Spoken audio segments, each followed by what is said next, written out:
All right, since my tomatoes have finally decided to start ripening up, I figured I'd give a quick little walkthrough and show what varieties I've got going on mid-June in the Sacramento Valley. Let's take a look.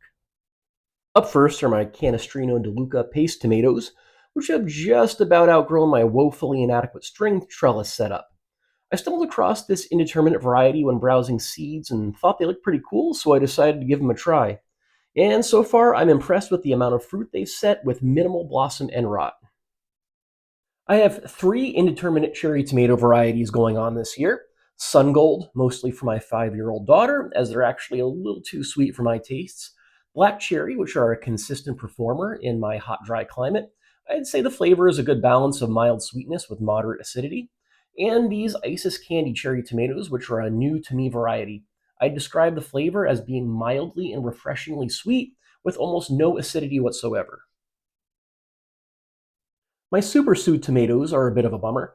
They started off strong, producing large trusses of 3 to 6 ounce fruits, but I think they've become infected with some kind of wilt disease and aren't going to produce much more than what's on the vines at the moment.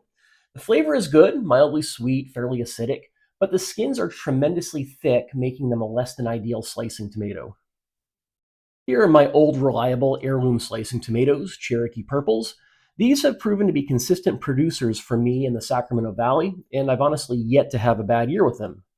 These are Virginia Sweets, an heirloom slicer I grew for the first time last year, and they did tremendously well during a super hot summer.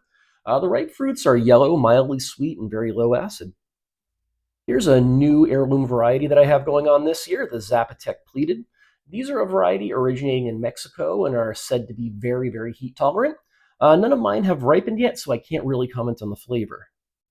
Finally, I'm growing a few Rio Grande paste tomato plants, as they are a fairly blossom end rot variety that really excels in my climate.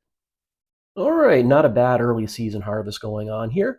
Hopefully, I have a lot more ripening up really soon so I can get some batches of sauce going.